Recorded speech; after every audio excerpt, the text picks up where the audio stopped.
Para kreator di rumah, selamat jumpa lagi. Kali ini kita kedatangan tamu, Pak Rastono Sumardi.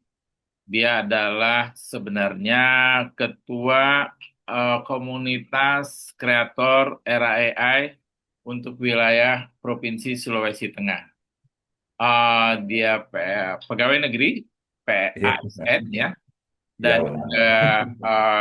siapanya nanti kita tanya aja langsung gitu ya. Iya. Yang jelas dia adalah aktivis untuk artificial intelligence saja juga gitu. Maksud saya bukan saja ya. Dia juga aktivis apa namanya menggunakan AI untuk segala macam ya. Apakah benar begitu ya Pak Rastono? Ya, alhamdulillah sudah menggunakan. Sudah menggunakan AI ya. Ya, benar-benar saya sudah Eh, menggunakan. Sejak kapan Pak Rastono mengenal AI?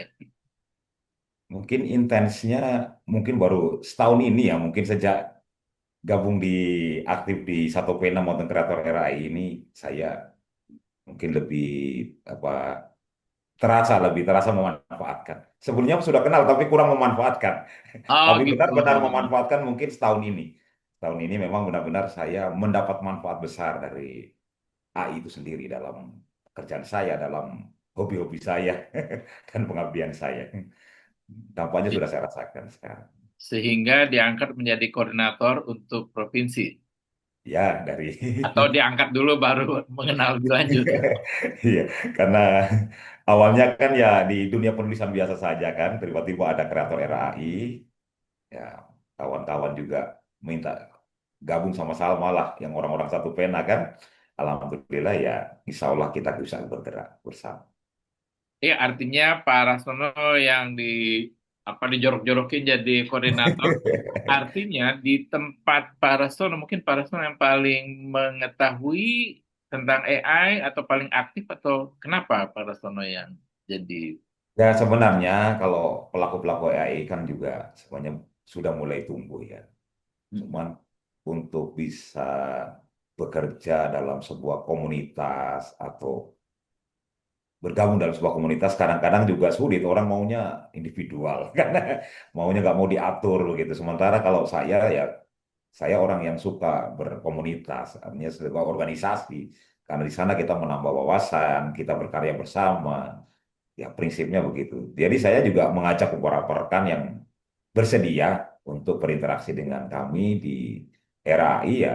Dalam beberapa karya kemarin ketika dari RAI Pusat melaksanakan kegiatan, ya, seingat saya pernah menyusun karya AI juga termasuk berbentuk gambar, berbentuk cerpen, seperti itu. Kami juga terlibat kemarin dari Sulawesi Tengah. Jadi sebenarnya Pak Rasono ini terlibat dalam AI karena sudah berpengalaman berorganisasi ya. Iya, salah satunya mungkin kesediaan untuk berkomunitas itu saya memang sudah terbiasa dalam panggilan-panggilan seperti ini. Ada Eh, orang yang mungkin punya kemampuan, tapi mereka nggak mau mengelola sebuah komunitas, maunya ya kerja-kerja saja sendiri. Begitu, gitu. Kalau Jadi diajak ya ada kayaknya kurang hikmahnya nih tertarik. ya. Tapi ya kalau Hmm. saya lihat postingan-postingannya, karyanya lumayan. Tapi kalau diajak suruh gabung ini, gabung itu, kayaknya kurang berminat. Mungkin itu saja soal hobi. Oh, Kalau senangnya di saya ya belakang aja selain ya. hobi, saya memang hobi juga dalam komunitas atau berorganisasi. Kumpul dengan banyak orang. Tuh. Jadi sebenarnya yang mendorong itu adalah kebiasaan Pak Rastono berorganisasi nih. Kalau Ya, saya lihat ini CV-nya, Pak Rastono itu dari tahun 98 tuh udah aktif di organisasi ya. Sejak iya, kuliah memang. berarti ini ya, Sekretaris BEM. Ya, Memang benar-benar. aktivis dari muda ya, dari mulai Masih kuliah ya, dari dari kampus kan memang kampus. sudah sering Jadi Kak, berorganisasi.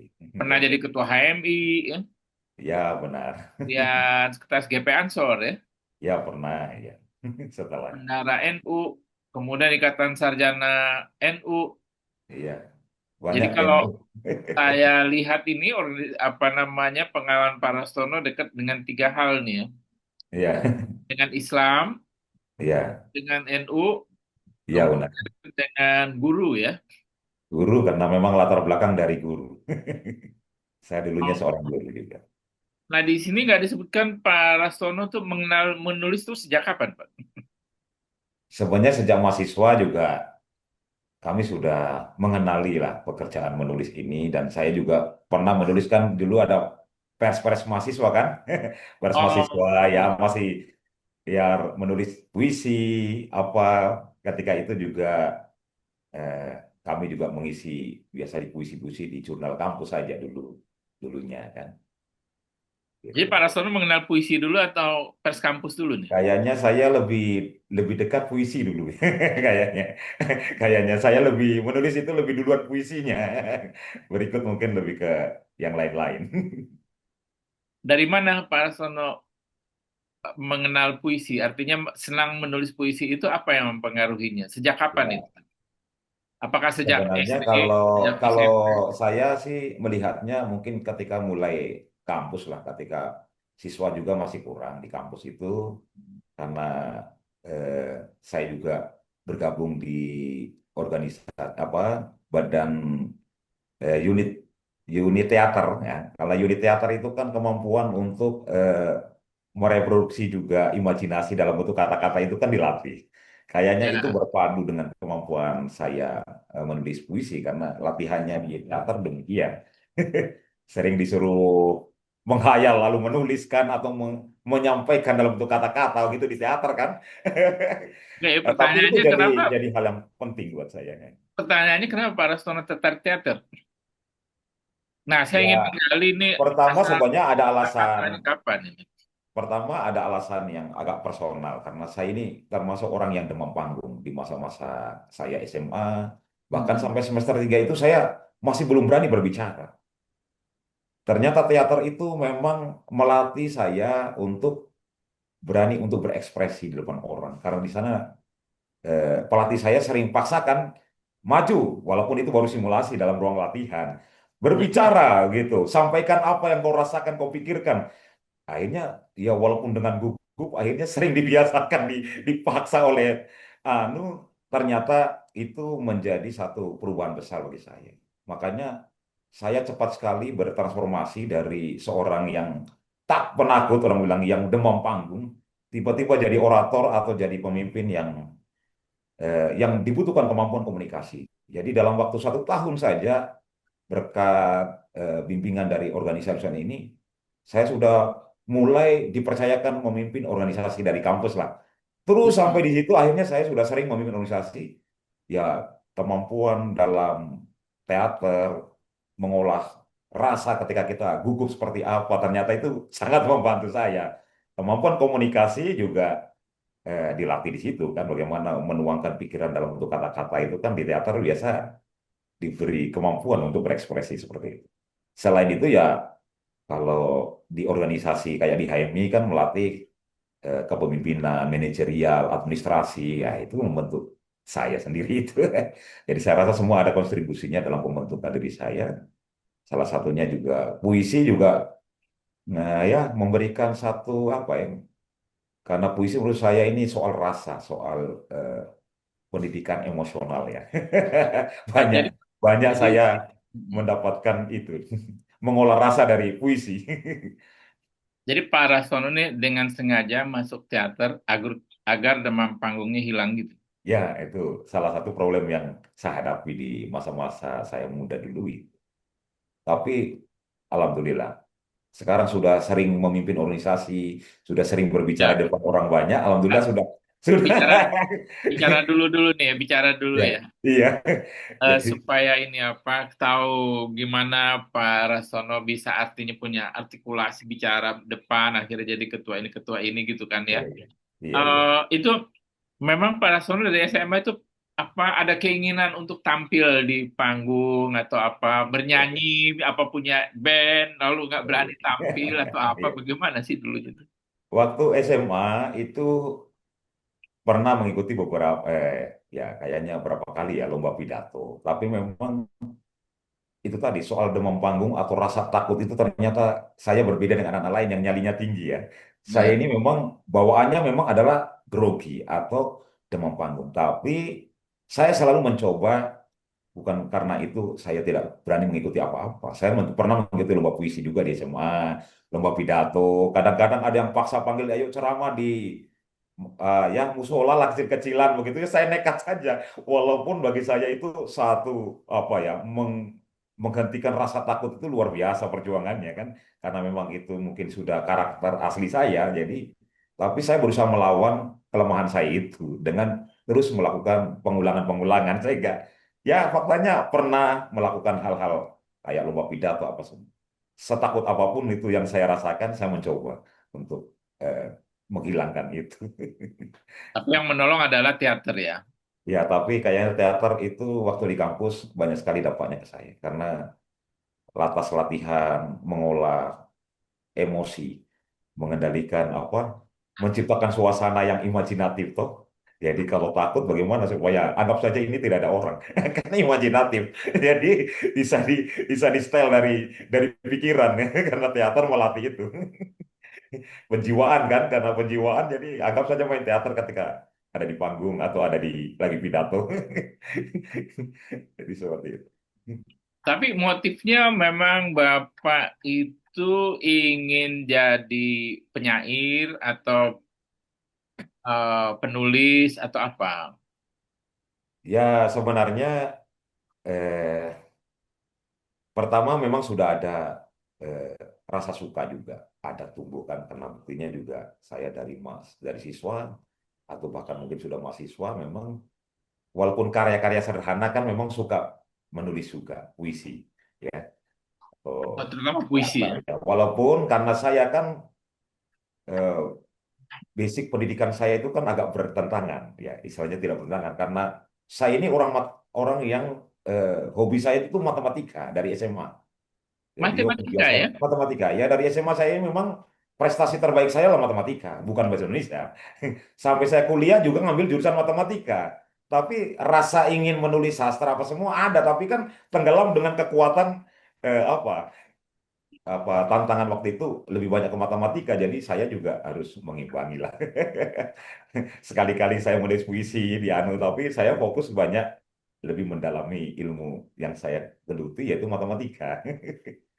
Kayaknya itu apa bertentangan Pak antara matematika dan Antara sastra satu ya. pikiran satu rasa, toh. Iya. Artinya walaupun sebenarnya tidak bertentangan, saling melengkapi. Oh, Tapi iya, biasanya artinya kecenderungan itu kan orang kalau orang matematika mungkin kadang yang suka sastra. Atau sebaliknya orang sastra kok suka matematika. Itu kayaknya dua ini, kutub ini kayaknya ada jalan di dua titik iya di yang kutub yang berbeda. berbeda kan ya.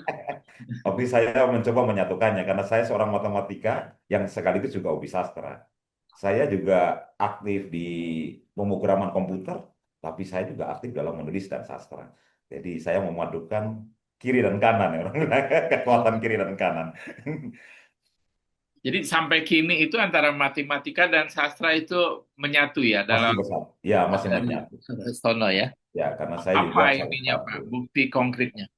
Ya, saya masih menulis sastra di berbagai media, termasuk juga baik berbentuk audio, saya bacakan, saya tulis, publikasikan dalam bentuk buku, dalam bentuk media. Sisi lain saya juga masih, kalau matematika saya mungkin kalau di kantor sekarang saya adalah salah satu pemateri statistik sektoral di daerah ini. Ya, saya Oh, sering diundang menjadi narasumber yang membahas tentang statistik sektoral. Karena statistik itu ilmu dasarnya matematika. Dan itu salah satu narasumber di kabupaten ini adalah saya, yang sering dipakai juga oleh Bapeda dalam kegiatan-kegiatan pembinaan satu data daerah. Jadi saya masih gunakan ilmu matematika saya di situ. Tapi di tempat yang lain saya masih diundang untuk membacakan puisi, untuk ya begitu. Kalau ada pertemuan kadang di suatu tempat yang kenal saya suka bersair, biasa di pembukaan diberi kesempatan untuk membacakan puisi. Berarti ya kedua-duanya masih dikenali dalam dua sisi itu. jadi banyak panggung lah ya Pak untuk tampil. Iya, iya. Artinya ya kita terima saja kalau memang dikasih itu ya. Karena memang nyatanya juga sampai sekarang masih aktif menulis Iya, menyenangkan. membaca. Tapi apa itu Pak? Apa statistik sektoral itu apa maksudnya? Statistik rural itu kan statistik yang didapatkan dari badan layanan badan pemerintah lah. Jadi Mm-mm. data-data yang dihasilkan dari hasil kerja-kerja pemerintahan di dinas-dinas itu sebutnya statistik sektoral. Jadi kalau yang di BPS itu statistik dasar, mereka lebih ke masyarakat, toh. Mereka punya data itu hasil survei, hasil sensus. Kalau kita ya produk yang dihasilkan, seperti punya dinas pendidikan, mengelola apa? Sekolah, berarti paling tidak di situ ada data jumlah sekolah. Ada mengelola apa? Guru, ya berarti paling tidak di situ ada jumlah guru. Ada siswa, berarti ada jumlah siswa. Itu namanya statistik sektoral, gitu. Seperti Oh, itu itu. memperkaya ini Pak wawasan tulisan aja, tulisan Bapak jadi apa ada dasarnya gitu ya. Ada Iya, statistiknya. Jadi tidak hanya apa berasumsi. ya paling tidak ya kita karena saya juga seorang matematika yang tadi statistik, saya tentu eh, menyukai soal data, data dan eh, analisis data kan. Jadi ya kalau kita menulis yang sifatnya ilmiah tentu sangat didukung dengan data kan. Gitu. Mm-mm, Nah, mm-mm. apalagi kalau membuat analisis-analisis, ya saya juga menulis beberapa analisis yang saya kirimkan ke sekretaris daerah.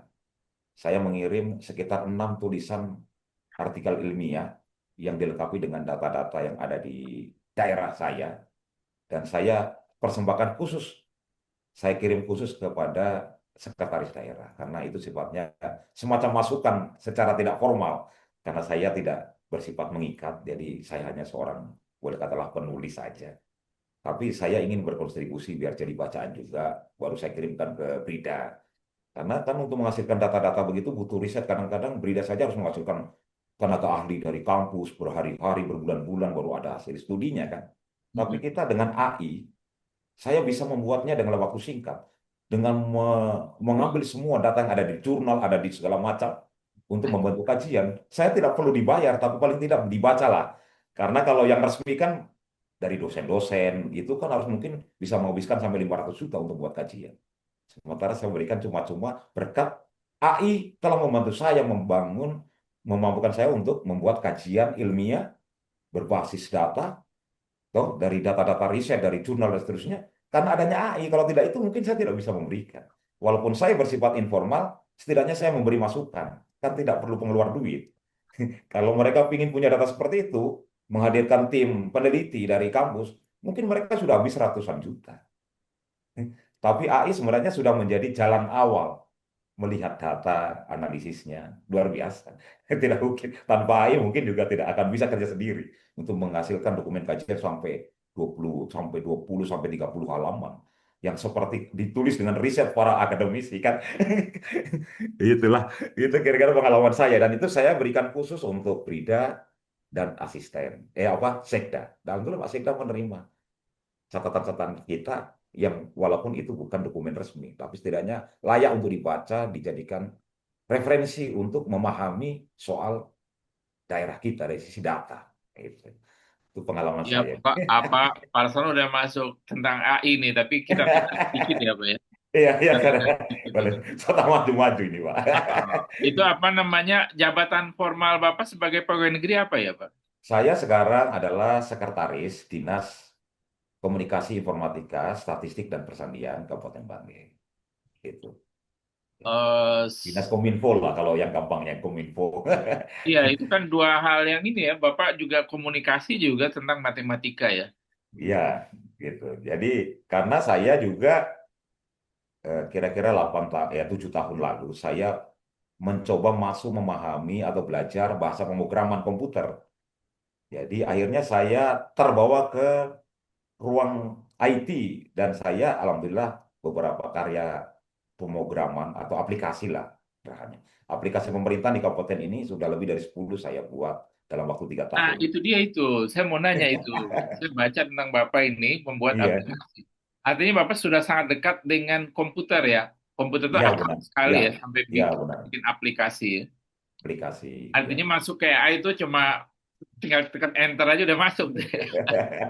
Iya, dasar Nah, saya dari komputer tadi itu, ya. aplikasi ini aplikasi apa aja Pak yang Bapak buat? Ini aplikasi yang kebutuhan internal Pak ya di kantor atau Di bagaimana? saya digunakan oleh beberapa dinas yang lain seperti kayak di PU, di Bapeda, di Keuangan, Dinas Pendidikan, yang di luar kantor saya, di Hmm. Capil, di Perizinan, di PP dan KB, itu ya kurang lebih ada mungkin 10 dinas itu menggunakan karya saya yang saya kembangkan. Ya, artinya mereka memesan, meminta saya sebagai app developer. Ya, saya juga hasil belajar otodidak juga itu, Pak. Saya belajar Oh, otodidak, bukan kuliah, karena kuliah saya itu matematika dan ekonomi. Tidak pernah kuliah komputer. iya S2-nya ekonomi ya. Iya, benar. S1 matematika. Matematika, iya. Jadi ini bukan job desk Pak ya, bikin aplikasi ya. Iya, sebenarnya ini hook ya, karena kebetulan sekarang sudah di Kominfo kan. Karena kemarin juga kalau waktu di dinas, saya kan lebih banyak mengabdinya di dinas pendidikan. Dinas pendidikan itu lebih dari 20, ya kurang lebih 23 tahun saya itu dinas pendidikan.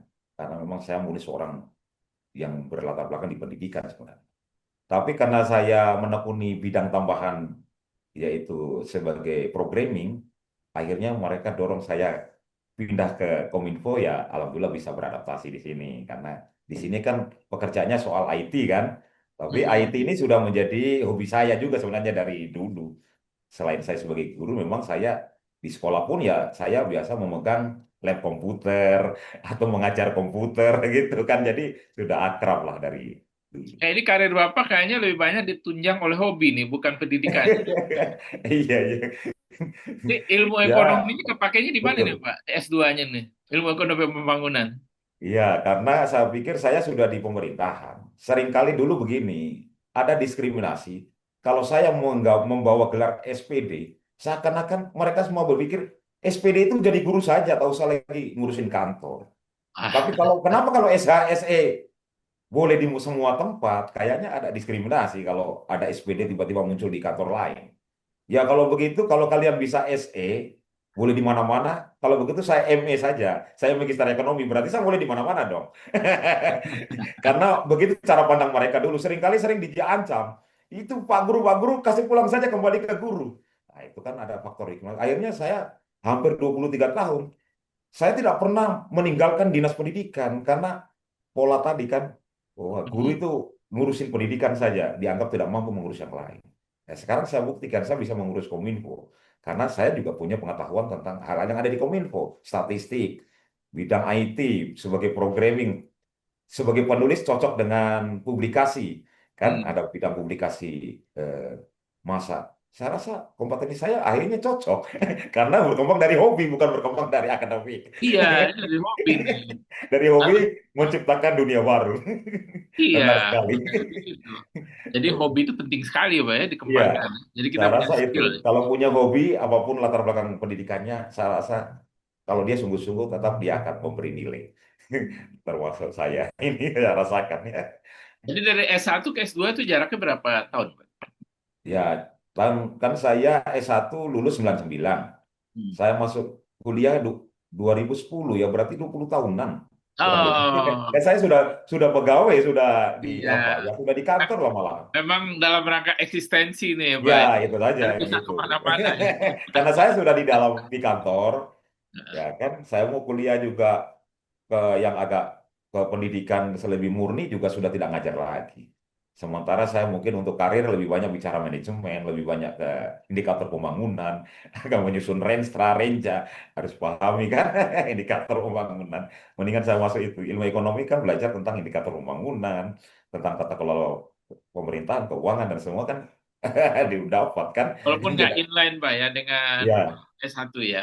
ya, tapi ya itu karena di mana-mana sih prinsipnya, karena saya basic matematika ternyata sangat mempengaruhi langkah-langkah saya.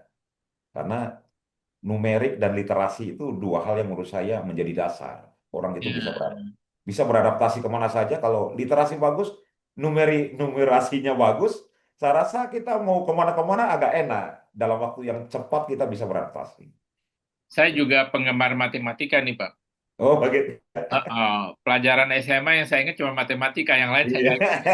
Kalau saya alhamdulillah sampai pernah jadi guru, tapi saya tiba-tiba jadi di struktural ya. Tapi ya cita-cita saya menjadi guru matematika benar-benar terwujud karena itu hobi saya. Sekarang ya saya bawa nilai-nilainya. Ketika bertemu dengan tantangan yang membutuhkan analisis soal angka, maka ilmu matematika saya pasti akan hidup kembali. Kan saya akan lebih unggul kalau diberikan data, tabel yang bunyinya angka-angka, pasti saya akan lebih cepat untuk Iya, menelaah lebih cara cepat yang lain. masuknya karena Karena memori saya terjangkau. adalah matematika, DNA saya ada matematika itu. Jadi Bapak mengajar sampai tahun berapa? Berapa tahun setelah lulus? Saya kalau pegawai negerinya saya mengajar cuma 7 tahun. 7 tahun. Sebelum sebelum pegawai negeri saya mengajar 2 tahun itu masih belum PNS, masih honorer. Berarti praktis saya 9 tahun. Selebihnya sudah di kantor karena kebutuhan pemekaran daerah waktu itu membutuhkan. Saya dengan Pak Hamri itu, Pak Hamri itu kepala dinas pertama saat pemekaran dan saya termasuk orang yang terbawa di apa di kabinetnya Pak Hamri pertama sekali dibangun dinas pendidikan di Kota Mobagu karena pemekaran. Beliau kadis pertama, saya termasuk orang pertama mengisi dinas itu Tapi di kenapa 2003. Bapak bisa terlempar ke struktural meninggalkan itu? Karena pendidikan S2-nya atau ada Atau waktu itu saya masih S1 sebenarnya. S1? Cuman eh, karena saya waktu itu aktif di organisasi, biasanya yang teman-teman itu yang dorong-dorong karena mereka pikir kalau saya di struktural mungkin akan lebih baik jalannya. Padahal saya tidak pernah ditanya apakah mau atau tidak, tiba-tiba diundang dilantik dengan membantu Pak Hamri waktu itu kepala dinas saya kepala seksi. Waktu masuk karena saya dari guru masuk asli dari eselon 4 di situ di dinas pendidikan. Jadi semuanya mendukung nih Pak, ya. Tapi lebih banyak karir Bapak dibawa oleh hobi ya. Iya benar. Kayaknya kalau kalau saya pikir sekarang yang memberi nilai rasa lebih untuk saya ya sebenarnya dari dasar hobi tadi kan. Artinya saya dapat apresiasi, dapat kepercayaan, dapat apa. Sebenarnya kalau dipikir kan yang banyak saya mungkin di tahun-tahun ini saya lebih dominan mendapat ruang kan berbicara kan berkarya di IT. Kayak tahun ini saja saya selesaikan mungkin ada 4 proyek IT di Kabupaten Bangke yang dipercayakan ke saya. Tapi saya juga kadang saya membangun tim karena kalau saya kerjakan sendiri sudah tidak mampu lagi kan. Saya ada tim tapi itu dipercayakan ke saya untuk memimpin menjadi leader dalam proyek IT di beberapa dinas yang sedang selesaikan. Apa itu Pak, proyek IT-nya? Ya ini kayak di Capil itu kan membangun namanya aplikasi Berkah Ananda. Itu mereka meminta agar proses administrasi pengajuan dokumen capil itu dari puskesmas, dari desa itu kan online kan. Itu mereka baru kalau di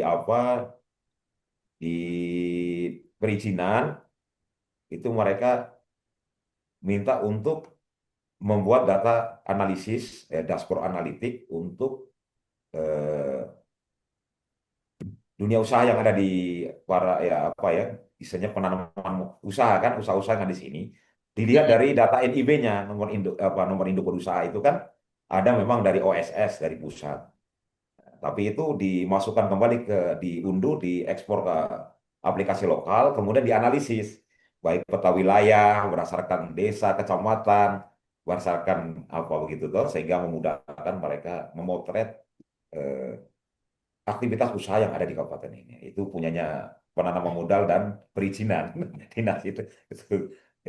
Ada juga di keuangan. Kalau keuangan itu sudah punya namanya SIPDRI, punyanya Kemendagri. Tapi ternyata untuk dana yang tidak masuk di RKUD seperti dana BOS, dana CKN yang langsung ke puskesmas, itu tidak tercatat. Laporannya tidak tercatat karena mereka itu kan dananya langsung masuk ke rekening unit itu tidak langsung lewat rekeningnya daerah. Kayak BOS kan tidak masuk lewat rekening daerah, langsung ke rekeningnya sekolah.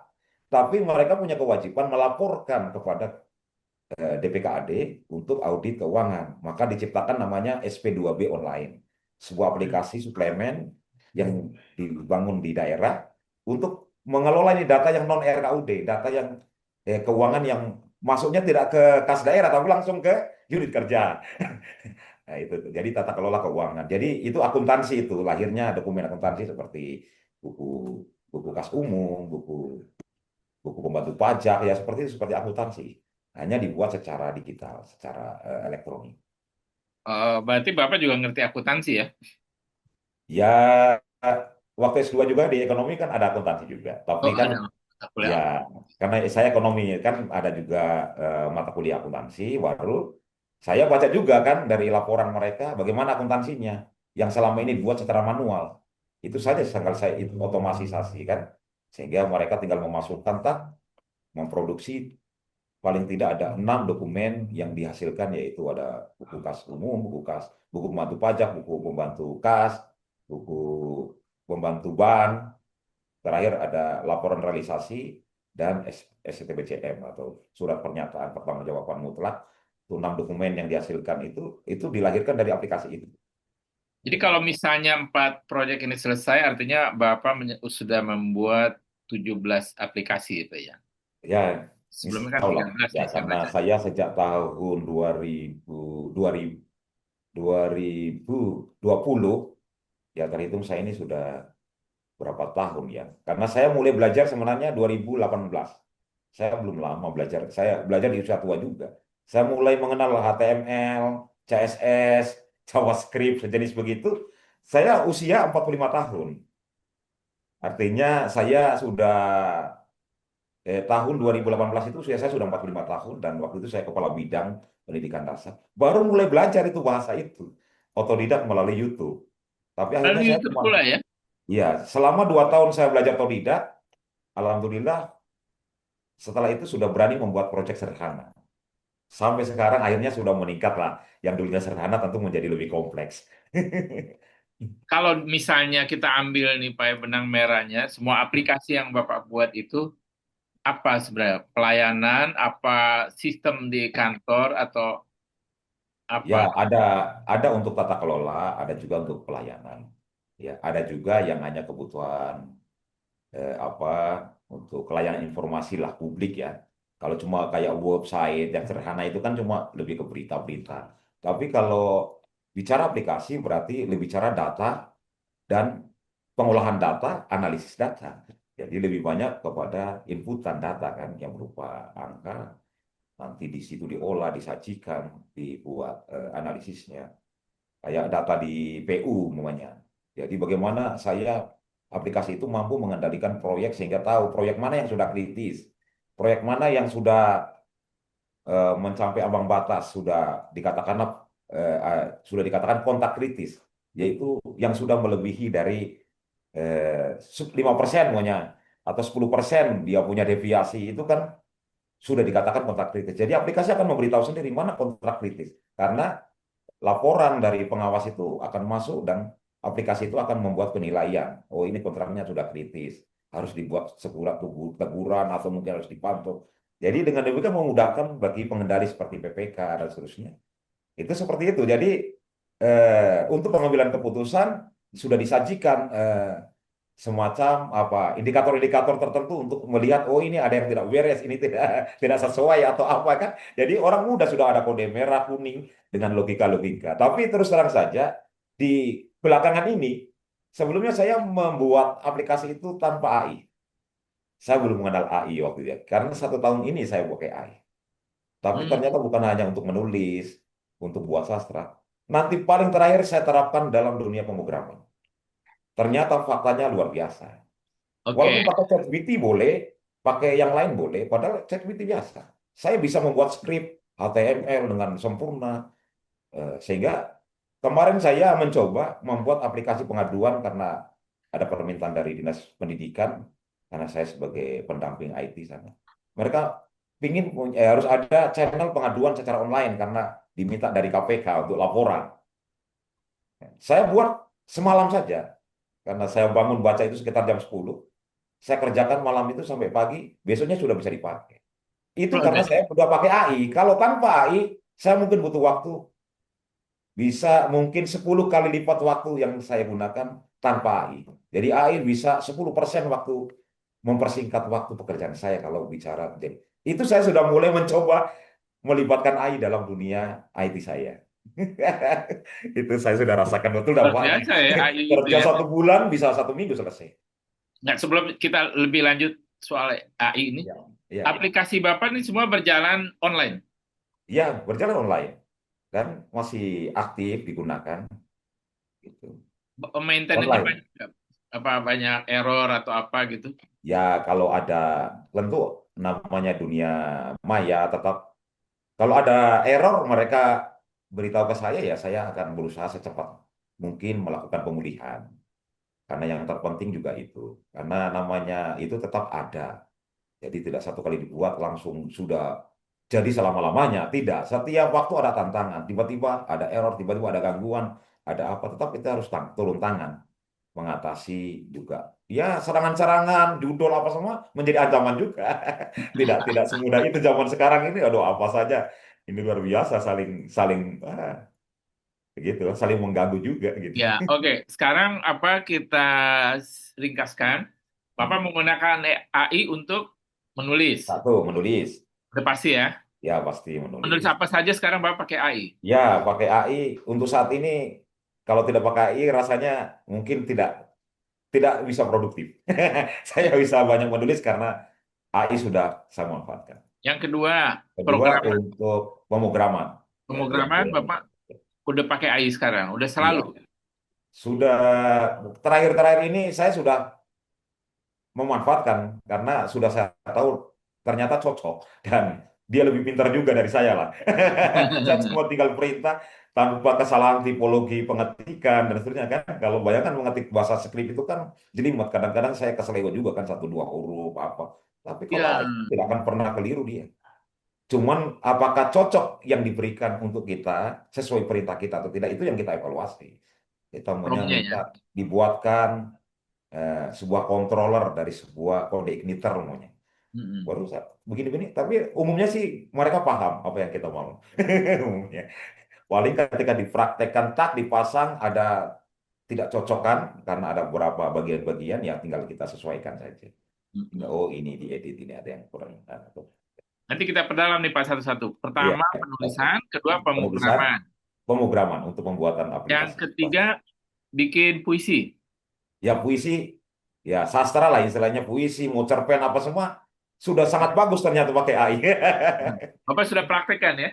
Saya sudah praktekkan dan sudah dipublikasikan juga banyak di banyak media hasil-hasilnya. Yang keempat bikin lagu. Lagu, ya lagu saya juga ada beberapa Bapak lagu jadi yang memang komposer nih saya lihat ya. hasilnya bagus sekali karena Sudah banyak lagu. berlatar belakang menulis sastra, maka narasi sastra itu, lirik sastranya itu dibawa ke dalam dunia musik. Jadi memadukan dengan dunia ke sana. Hmm. Tapi Bapak aslinya ngerti musik. Saya mungkin kalau insting musik ada, tapi saya tidak tahu main musik. Memainkan Tapi naluri instrumen. musik ada, iya. Jadi ya saya ngerti lah menyanyi bagaimana tidak fals, menyanyi temponya harus pas. Kan masih bisa merasakan ketika orang menyanyi ini temponya lari, ini apa. Walaupun saya tidak bisa memegang alat musik memang. Tapi Bapak bisa menyanyi. Menyanyi ya sebatas Karaoke gitu, intinya karaoke. intinya tidak fals lah, tahu nada Oh, fals dengan tidak kan, udah tahu bagus Pak. nadanya di mana. Oh ini nada kurang terlalu tinggi ya, yang ngerti. Bisa merasakan gitu. Jadi naluri saja, naluri di musik.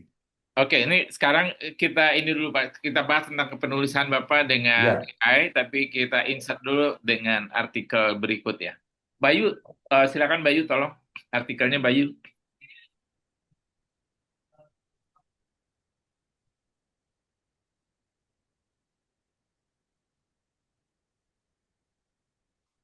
Ya, ini adalah berita terakhir ya, iya, alarm dari Sumatera ketika krisis iklim bertemu dengan kehancuran ekologis yang iya, ditulis oleh Parastono iya, tanggal hari Sabtu nih ya. Ya, iya, terima iya, kasih Bayu. iya benar-benar. Eh, sambil ini, Iya, apakah itu Bapak menulis pakai AI? ya benar. Saya terus pakai AI. Pertama saya riset data dulu. Mm-mm. Setelah data sudah terkumpul, panggilkan data-data apa saja tentang itu. Baru kita tinggal menunjukkan. Bagaimana itu promnya Pak? Memanggil Jadi data. biasanya saya minta A itu mengumpulkan, jadi mengumpulkan data-data yang terkait bencana itu. Setelah dia kumpulkan ini ada berapa yang meninggal ini dari berbagai sumber kan. Nah, sekarang saya akan memerintahkan dari data-data tersebut coba kita buat artikel populer namanya atau tulisan populer, ya toh. Nah, jadi otomatis dia akan buat dalam bentuk model tulisan yang mana kan yang diperlukan. Tapi data-datanya itu diambil dari perintah yang awal pertama kita minta. Toh. Karena Pakai AI apa Bapak kalau mengambil data? itu saya, kalau saya pakai Gemini, saya pakai Gemini. Tapi saya memakai tiga yang ada ChatGPT kan yang paling populer, saya juga sering pakai. Kemudian ada DeepSeek juga. Kemudian Gemini yang tiga ini yang paling aktif saya pakai. Dalam mengambil data, Bapak pakai Gemini. Ya, biasa Gemini itu karena mereka punya kemampuan untuk riset lebih bagus kalau Gemini. Kan mereka Hmm. bisa mengumpulkan dari sumber-sumber informasi, jadi dari berbagai tulisan kan yang berkaitan dengan fakta-fakta kan tidak mungkin kita karang karena itu bukan narasi, itu fakta, angka, kematian, kerusakannya seperti apa kan. Baru saya membayangkan bahwa dari data-data itu pasti ada dampak ada ini penyebab dari sebuah kerusakan ekologi. Baru Hmm. kita kumpulkan juga data kerusakan ekologinya. Habis itu kita padukan antara data bencana dan data ekologi. Kita buat perintah satu kali agar menyatukan tulisan ini dilihat dari sisi ekologi, kerusakan ekologi di sana. Akhirnya jadi tulisan yang sangat bagus dan data-datanya juga memang fakta sesuai kondisi berita-berita yang sedang berkembang saat itu ya. Karena di situ mungkin baru seratusan yang meninggal. Kalau nggak salah sekarang mungkin sudah lebih ya. Kalau saya tulisan tadi satu pena sudah 300-an. Ya. Karena fakta berapa hari ini kan mungkin berbeda. Jadi kira-kira tahapannya Bapak menulis itu mencari data dulu, Ya, biasanya saya melalui Gemini. mengecek apakah Hmm. A ini memiliki sumber data tentang sesuatu yang kita inginkan itu bagaimana? Apakah akurat atau ada datanya? Kalau sudah ada data-data, maka kita bisa. Bagaimana Bapak ngecek datanya itu akurat apa tidak? Ya karena biasanya di situ kan mereka juga sebutkan referensinya juga dari Hmm. mana data itu ada. Jadi kalau kita klik, tentu kita dibawa ke referensi aslinya, apakah dia dari sebuah pemberitaan, apakah dia dari informasi dari lembaga pemerintahan resmi, kayak begini kan di bencana kan ada dari memang dari Badan Penanggulangan Bencana Nasional kan banyak rilis-rilisnya juga kan. Hmm. Tentu data-data itu saya pikir ya tingkat akurasinya lebih tinggi. Setelah kita racik temukan data-data itu bisa bisa kita kumpulkan. Bahkan kadang-kadang kalau saya menggunakan Google juga kadang-kadang saya cek karena Google itu kan tidak bisa halu. Dia apa yang pernah ditulis orang dia hanya menampilkan. Beda dengan AI ini kan sedikit tahu ngarang. Dan dia tahu bisa berpikir. Hmm. Tapi kalau yang saya takut jangan data yang dia karang. Kalau kata-kata biar dia karang. Tapi kalau data dikarang itu kan gawat. Maka Nah, biasa bagaimana saya Pak membedakan antara data yang dikarang oleh AI dan data yang memang real? eh, ya Nah, kadang-kadang kan saya verifikasi lagi data. Kalau di lewat AI itu kadang-kadang ada juga yang tapi kalau saya pakai Pro, biasa kan kalau Gemini Pro ada juga bagian kolom riset, itu biasanya menurut saya akurasi lebih bagus. Tapi kalau kita yang gratisan-gratisan ini kadang-kadang halunya bisa bisa terjadi kan, namanya tingkat kecerdasannya tidak sebaik yang Pro kan. Sementara saya ini umumnya menggunakan aplikasi yang gratisan, bukan ya artinya saya ini berkarya banyak cuma pakai gratisan. Tapi memang saya punya Gemini Pro itu Gemini itu yang pro, yang Gemini. Jadi alhamdulillah itu sangat menunjang untuk kualitas-kualitas yang penulisan yang butuh riset data, baru untuk menggambar dengan kualitas yang bagus. Saya sudah pakai Gemini Pro untuk menunjang tulisan-tulisan saya kan butuh ilustrasi. Termasuk gambar yang ditayangkan tadi, itu kan dari gambar aslinya itu saya lakukan perubahan melalui gambar AI kan.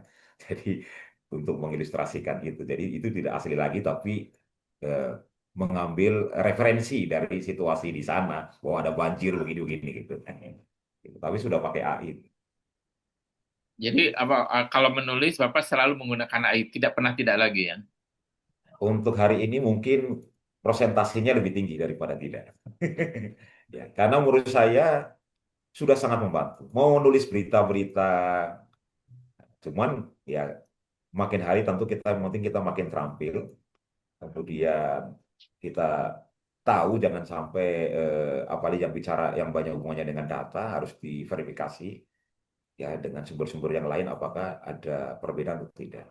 Karena itu kalau kita publikasi ada data kan. Kalau narasi kan termasuk bagian daripada gaya penulis. Tapi kalau data kan penulis tidak memproduksi. Ya. Jadi itu yang dihati-hati cuma soal data. Kalau data itu kan kita punya bagian, kan kita harus punya sumber. Gitu. Tadi saya hampir tertipu itu. Wah, Pak Restono ternyata ahli ekologi juga ya. Macam ini. Dan tulisannya bagus Ya, gitu. gara-gara AI ini bisa jadi ahli apa saja. Bisa Kadang ada. bicara ekologi, bicara sastra, bicara sejarah, kebudayaan, semua bisa dibicarakan. Dan alhamdulillah ya bukan hanya sebatas saya tulis, tapi saya seringkali menghadiri diundang sebagai katalah pemateri atau pembicara dalam banyak ruang yang berbeda-beda disiplin, tapi saya selalu berusaha beradaptasi secepat mungkin. Namanya bicara pendidikan, kemarin bicara public speaking, berarti ilmu komunikasi, di tempat lain bicara teknologi, di tempat lain bicara budaya, di tempat lain bicara sastra. Tapi saya berusaha bisa masuk, karena AI ini menjadi penopang untuk saya belajar cepat. Yang berikutnya adalah kemampuan berkomunikasi, bagaimana menyajikan. Tahu sedikit, yang penting disajikan dengan baik, tidak kelihatan kalau kita ini cuma tahu baru kulitnya. Yang penting tahu membawa, dan kita tidak pernah meminta kan, karena kebetulan tadi diberi tantangan ya kadang-kadang kita kayak kemarin kita ditodong beri kasih untuk seminar nasional dari Pasca Sarjana, saya diminta untuk sebagai narasumber lokal bicara tentang pendidikan non formal kan, pendidikan masyarakat kan. Ya sudah lama meninggal pendidikan, tapi ya saya sudah berliterasi dengan AI, maka saya bisa beradaptasi dengan cepat sesuai tantangan. Nah, Pak Rastono kan juga menulis buku cerpen ya, kalau tidak salah ya, Ya, tahun cerpen. 2022. Ya, itu cerpen, cerpen itu masih ditulis manual, itu yang saya kirim ke Ya, Bapak. itu yang saya tanya ya. Itu Oh, masih tulis tulis manual. manual ya. Belum mengenal AI zaman itu tuh. Kemudian Tapi ya sudah bagus sudah sekarang. menulis lagi pakai Iya. AI. Menulis cerpen Ya, KI pernah sekarang. sekarang cerpen-cerpen saya muat, belum berbentuk buku, tapi bagian-bagian daripada cerpen itu semua di Bangkai Kreatif. Jadi kalau Bangkai Kreatif kalau dibuka, ada cerpen-cerpen situ seperti buku, tapi sebenarnya dia cuma satu cerpen saya bikin sampul, saya buat sampul seperti sampul buku, sehingga orang lebih tertarik kan ada sampulnya, kemudian isinya cerpennya. Nah, ini semua secara digital di Bangkai Kreatif itu media yang saya. Kalau Bapak baca cerpen itu yang dibuat pakai AI, itu Bapak Pak Rasono merasa ini cerpen saya atau cerpen AI? Tapi sebenarnya karena kita karena membuat cerpen juga kan butuh interaksi juga, tidak hanya satu kali jadi. Interaksi emosional kita dengan AI juga kan harus jalan. Karena tidak semua yang mereka berikan itu cocok dengan kita. Tetap kita akan melakukan komunikasi berulang-ulang eh, agar dia mau mengikuti cara berpikir dan rasa kita gitu. Jadi ya itulah interaksinya sekarang. Anggap saja ini asisten. Tapi kan yang mau buat cerpen saya. Jadi saya menentukan cerpen ini sudah bagus atau tidak. Saya minta dibuat apa ya saya. Karena kadang tidak rasa ya kita buat lagi lebih dalam lagi. Dengan gaya bahasa yang mungkin bagaimana, yang lebih romantis pokoknya. Atau sesuai apa ya, namanya, kalau yang mengharukan. Dialog-dialog yang lebih apa, lebih cerdas. Makanya cerpennya ya ada ada banyak tipe-tipenya. Kadang bahasanya lembut, romantis, ada bahasanya lebih agak intelektual, ya Oke, lucu-lucunya juga. tadi Bapak Tergantung sudah dari gaya. menjelaskan. Tadi Bapak sudah menjelaskan cara menulis artikel Ya, ya dengan artikelnya. AI. Betul. Kalau nulis cerpen, apakah Bapak membuat dulu cerita secara utuh gitu, kemudian baru dicemplungin ke AI, Ya ChatGPT ya? saya biasanya menampilkan, biasanya saya menyebut biasa beberapa informasi juga. Pokoknya Mm, nama-nama tokoh yang akan saya berikan. mm, Karakternya walaupun cuma sebagian-sebagian, saya sudah berikan. Tokoh-tokoh, terutama tokoh-tokoh utama. mm, mm. Karakternya, kemudian situasinya di sana. Ya sebenarnya sebagaimana kita menulis cerpen dalam manual itu kan memang ada aturannya kan. Ya, betul, betul, betul. Kita Walaupun harus saya bedakan karakter tidak tokohnya. serapi para penulis menyusun secara terstruktur dan sistematis seperti itu. Tapi setidaknya unsur-unsur itu tetap saya memahami bahwa Mm, ada tokoh, ada setting, ada plot, ada klimaksnya seperti apa, harus ini. Kan harus saya gitu. Jadi kalau ada yang kurang, tentu saya rasa ini kayaknya cerpen kok klimaksnya nggak bagus. Harus kita buat lagi klimaksnya begini-begini, bikin yang sedikit lebih kejam lagi supaya orang membaca juga ya toh emosi bisa lebih terbawa. Kayak gitu. Tapi konflik-konflik dalam cerpen itu Bapak yang ciptakan atau diberikan oleh AI? Ya, biasanya ya hasil interaksi. Kadang-kadang kalau mereka berikan pas ya saya setuju itu. Kalau maunya saya biasa berikan sederhana. Mereka berikan kadang lebih dari apa yang saya mau. Tapi kalau cocok ya setuju. Kalau tidak, saya akan minta lagi untuk berikan informasi lebih lanjut lagi. Mungkin karena kita bisa menambahkan informasi tambahan. Maunya saya begini, begini, begini, begini. Kan nanti dibangun lagi yang baru. Nah, gitu kan. Jadi kuncinya ada di interaksi antara kita sebagai penulis cerpen dengan AI itu sendiri. Karena AI itu seperti asisten, kita perintah, kita tidak setuju, tidak cocok ya suruh ulang lagi. Kita mau begini, begini, begini. Nah, jadi eh, sehingga menurut saya ya AI ini ya sudah cerdas untuk komunikasi dengan kita. Yang penting kita mengenali apa bahasanya ya, atau kita mau menyampaikan komunikasi itu dengan baik. Perlakukan saja dia seperti seorang sahabat atau seorang asisten kita ya, dengan bahasa apa saja. Makanya nggak perlu dengan bahasa yang AI harus menggunakan bahasa baku khusus, tidak, karena mereka sudah pintar juga. Mau pakai bahasa saya, mau pakai bahasa logat daerah, logat apa, tetap dia pahami. Iya, Dia bisa aja ya. iya, jadi buat mereka itu seperti sahabat yang akrab. Saya saya perlakukan AI itu seperti itu. Nah, jadi makin nyaman chemistry kita, sepertinya dia makin nyaman juga bekerja dengan kita. Karena AI itu mampu merekam komunikasi-komunikasi yang pernah kita lakukan, sehingga akhirnya lama-lama dia pahami karakteristik gaya kita itu, mereka lama paham. Yang penting kita login kan, supaya kita tahu bahwa ini adalah akun kita. Sehingga Ya, kita kita tahu, login mereka ya. sudah mengenal kita, oh ini yang masuk ini adalah Pak Rastono. Karakter gayanya itu begini. Kalau begini dia tidak mau. Maka dia akan lama-lama, dia akan lebih banyak cocok dengan saya. Tapi mungkin kalau dipakai orang lain, akun saya mungkin tidak cocok, karena itu bukan AI Ya, yang itu sudah akrab dengan gaya saya. ya bahkan hal-hal lama yang pernah kita dialog sama dia, dia ingatkan ya. Iya, Begini, betul. wah Iya. kacau juga nih AI tahu. Ya. Ingatannya kuat juga Jadi dia. kuat juga, iya. Jadi menurut saya ya seperti itu, karena AI bisa makin hari bisa berkarakter ketika sering kita berinteraksi dengan dia. Dia akan mengerti juga karakter kita. Kan? Jadi cenderung nanti akan memiliki gaya-gaya tertentu ya, dengan cara saya berinteraksi, mereka juga akan memahami. Sehingga tulisan saya ataupun mungkin gaya puisi saya itu akan menjadi karakter juga, karena dia sudah sering saya perintah harus begini, oh berarti mereka tahu saya maunya begini. Kalau saya orangnya romantis semuanya, berarti dia akan lebih banyak ya, ya mengerti saya ini puisi gaya saya adalah romantis, gitu. Jadi Nah, dia akan enak pengalaman dengan menulis bahasa mereka. puisi. Apakah bagaimana Pak Rastono bisa menceritakan pengalaman menulis puisi kan berbeda ya dengan cerpen yang Iya, narasi. mm-mm, iya. AI mana yang pinter puisinya menurut Pak Rastono yang dipakai Kalau oleh Pak Rastono? saya sih kalau puisi masih masih nyaman ChatGPT.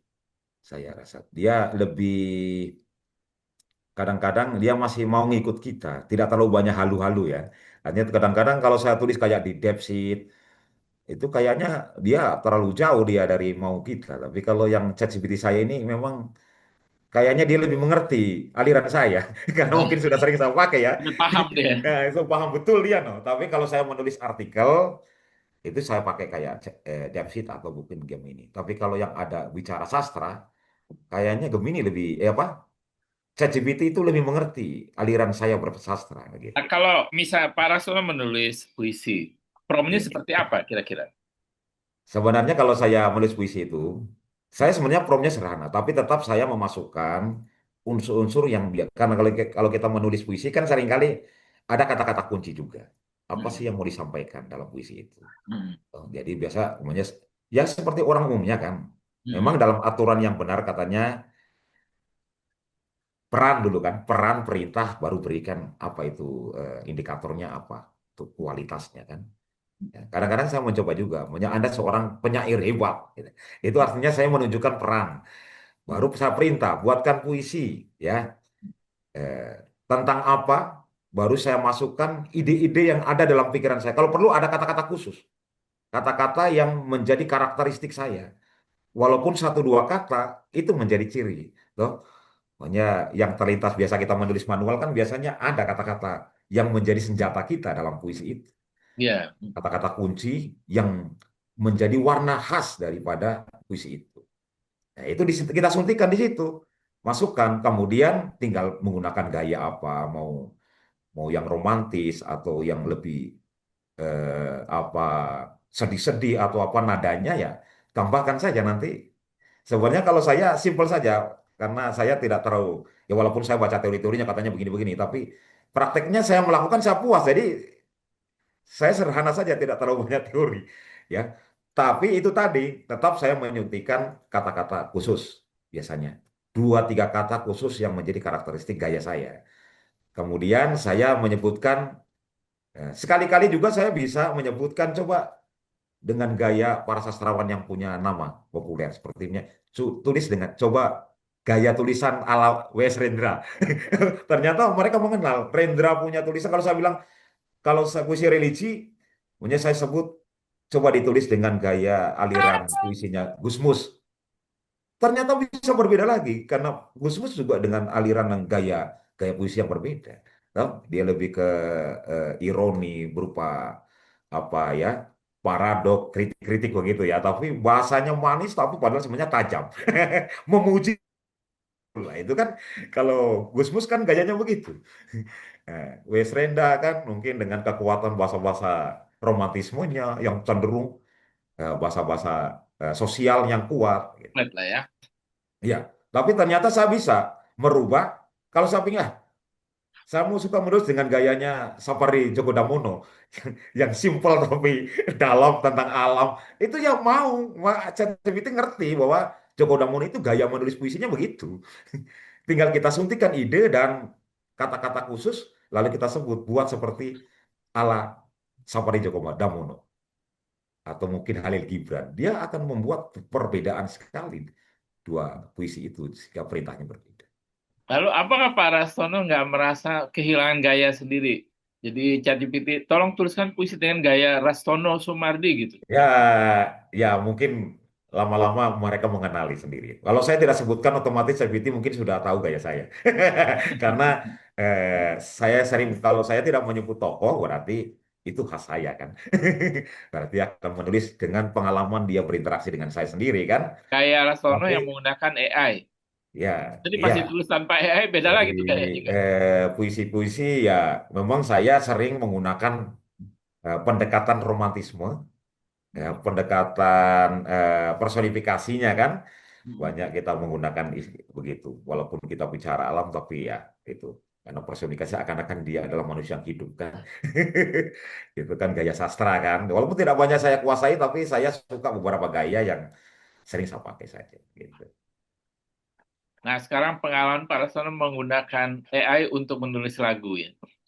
Nah Mengkompos ya ya, mengkompos lagu. ya kalau Itu menulis lagu eh, biasanya saya eh, menciptakan lirik dulu di ChatGPT karena ChatGPT itu pintar bikin lirik. Nah, disitulah seperti kita buat puisi sebenarnya. ya Cuman artinya perintahnya bikin membuat lirik lirik. itu seperti bikin Ya, puisi lah ya. iya. Kata-katanya tetap kita suntik dalam prompt, tapi bentuknya nanti sudah berbentuk kayak lirik. Ada beberapa tahapan kan. Ada modelnya dari eh, apa itu? Ada istilah-istilah di musik itu. Eh, Mm. sampai outro apa semua istilahnya itu kan ada susunannya. Tapi sudah seperti itu kan nanti dipindahkan ya saya pakai Suno atau pakai yang sebenarnya yang sering itu Suno. Oh, tapi kalau memang berbayar, sebenarnya bikin musik itu luar biasa. Kalau mau berbayar, kalau kita ngambil menu berbayar, apa aplikasi kayak Suno tapi yang berbayar. Saya bisa bedakan rasanya yang profesional dengan yang belum profesional ya, yang yang pro dengan yang bukan, memang beda. Tapi sekali-kali dia dikasih bonus juga, dikasih bonus walaupun gratis dikasih bonus yang kualitas pro, tapi hanya sekali-kali, jadi tidak sering bisa menulis. Supaya kita bayar maksudnya. Ya, kalau mau suka benar-benar setiap hari membuat, ya yang pro sekalian. Tapi sekali-kali karena saya kadang-kadang walaupun saya gratis, tapi diberikan kualitas pro. Makanya beberapa karya saya yang menonjol, yang ngerasa hasilnya sangat bagus menurut ukuran saya, ya saya lempar no di publik, saya publikasikan di berbagai media, di YouTube, di Bangke Kreatif juga ada yang bentuk audio. Nah, di media-media itu, alhamdulillah banyak direspon juga positif. Salah satu lagu tentang tema daerah Bangge Mempesona. Bangge itu kabupaten kami, namanya Bangge Mempesona. Itu lagu itu memang saya buat dengan AI. alhamdulillah ya banyak diterima masyarakat karena eh, punya pesan tentang lokal, tapi bergaya sudah agak modern begitu. Artinya mereka asik mendengarkan musiknya, tapi ada pesan-pesan yang liriknya itu pesan-pesan lokal. Gitu. Wah, Bahkan saya punya pengalaman juga menulis kemarin waktu pilkada di sini ya. Kadang-kadang kan banyak orang cari lagu-lagu ini kan, lagu-lagu untuk kampanye kan. Ya kita ternyata lirik-lirik saya sebagai seorang penyair itu banyak diminta oleh para penulis penulis lagu untuk kepentingan itu. Saya dimintakan walaupun karya ciptanya mereka, cuman ketika membuat lirik-lirik lokal, para musisi ini butuh saya karena saya mampu mengilustrasikan kata-kata eh, berkaitan lokal, kata-kata budaya di situ apa. Karena biasa musisi kan tidak semua dari sini daerah ini, mereka dari ya. luar. Mereka mampu bikin musik, tapi menciptakan lirik yang berkhas lokal mereka tidak tahu. Tapi Mereka mereka minta tahu saya. bahwa Pak Rasono membuatnya dengan AI. Tapi itu biasa saya apa? Memang kosakata dasarnya kan harus manual. Tapi kalau ingin coba merakitnya, saya coba dengan AI juga kita kolaborasi lah. Karena ada istilah-istilah lokal di sini kan, seperti di sini di kabupaten saya mengenalnya babasalan. Itu adalah kosakata suku-suku di sini. Hmm. Selalu itu menjadi satu ikon budaya. Babasalan itu Banggai, Saluan, Balantak, dan Andio itu suku-suku besar di kabupaten kami. Dan kosakata ini banyak dipakai untuk soal-soal kebudayaan kan. Mereka kita mencerminkan daerah. Gitu. Nah, sekarang bagian yang terakhir nih. Ya, siap. Pak Rasono membuat program dengan AI. Itu gimana ininya? Apa namanya langkah-langkahnya? Angkanya ya. Jadi eh, kalau yang sederhananya biasanya kan orang kalau kita ingin katakanlah ya melihat hasilnya langsung. Tapi Mm-mm. itu namanya eh, website katalah kayak berbentuk apa landing page. Mm-mm. Biasanya kan landing page itu kan statis. Ada tulisan, maunya untuk promosi-promosi produk, maunya. Kan Mm-mm. tidak berubah-berubah. Biasa itu statis. Ada kata-kata, ada gambar, ada apa? Mungkin ada form dan seterusnya kan. Gitu. Jadi itu semuanya bisa. Gemini Pro itu ada menu kanvas di situ. Ketik saja maunya saya buatkan saya landing page untuk penjualan ini maunya. Nanti umumnya mereka sudah tawarkan sudah kategori bagus. Tapi itu statis. Statis Mm-mm. itu tidak melibatkan database, tidak diinputkan. Langsung pasang gambarnya di situ apa semua. Kalau mau pakai langsung bisa. Dalam waktu hitung 1 jam pun sudah bisa landing page dengan bahasa skrip-skrip yang macam-macam itu sudah dibantu. Paling tinggal dibutuhkan kita tahu bagaimana mengganti gambar. Oh, itu gambarnya kan biasa juga gambar contoh. Kita ganti gambar asli yang kita butuh kan. Mm-mm. Gitu kan. Itu kalau yang sederhana orang mau anu. Tapi karena saya itu membuat aplikasinya tidak seperti itu. Saya biasa sudah menggunakan framework, menggunakan kode editor 4. Maka saya memberi perintah itu tidak sekaligus. Saya memberi perintah sesuai tahapan. Jadi maunya buatkan saya eh, controller untuk dokumentasi yang variabelnya terdiri dari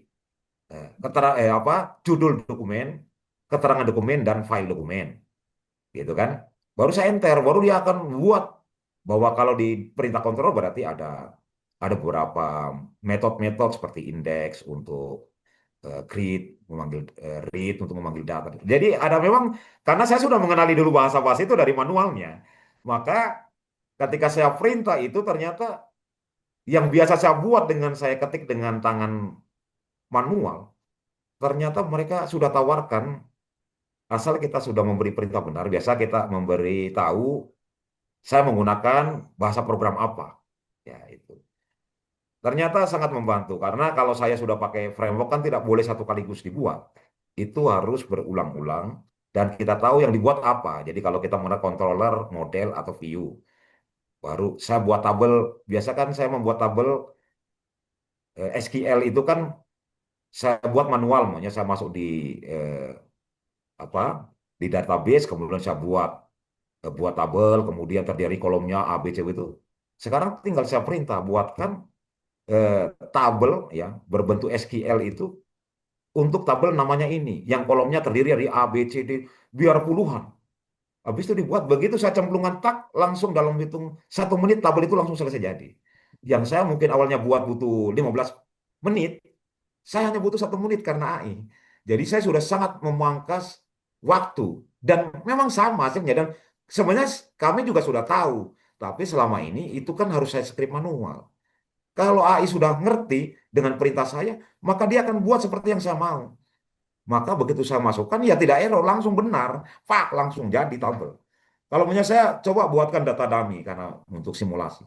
100 data tentang ini. Ya dia buat, langsung saya campurkan, tek. Sudah seperti saya menginput 100 data. Karena untuk simulasi saya butuh data awal. Tanpa harus kita susah-susah mencari di mana itu, tidak. Saya minta saja data dummy, 100 data yang dari tabel itu. Yang pernah saya buat sebelumnya. Dia ngerti bahwa dia masih ingat bahwa tabel sebelumnya itu dari kolom-kolom Hmm. apa. Langsung. Oh, jadi data itu bukan ciptaan dia ya. Memang Ya, diambil dari data Bapak yang lama ya ya. gitu. Jadi nanti, jadi sebenarnya kita sudah punya pola sendiri, kita sudah belajar dulu pola cara kerja daripada pembuatan pemrograman. AI ini membantu saja, saya tidak mengetik lagi. Ya, toh. Saya hanya memberi perintah, biarlah dia mengetik. Tapi apa yang diketik sesuai mau saya, karena saya memahami dulu cara kerja pemrograman.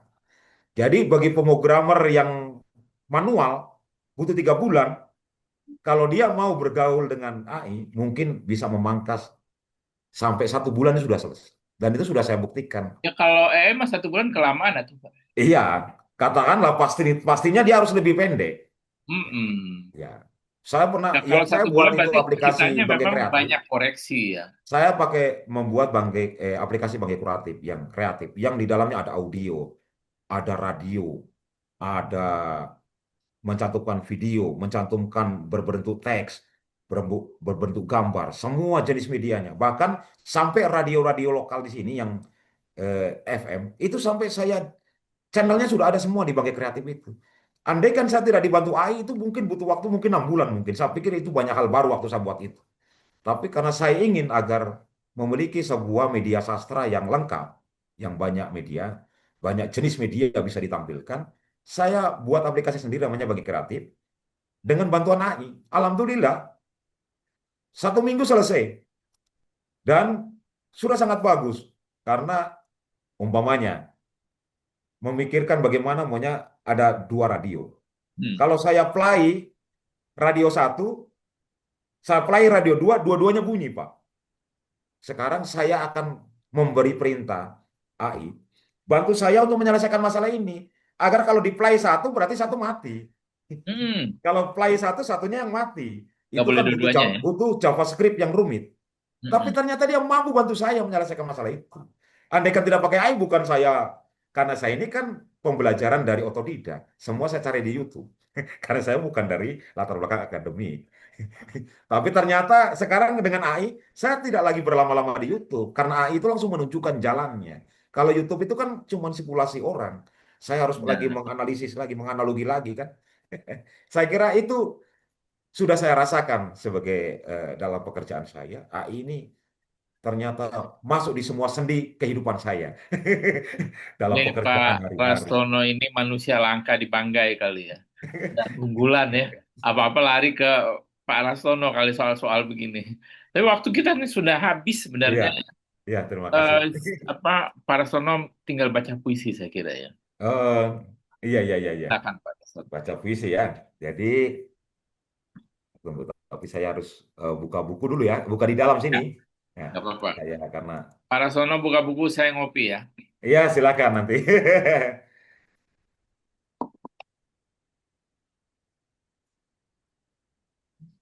Oke.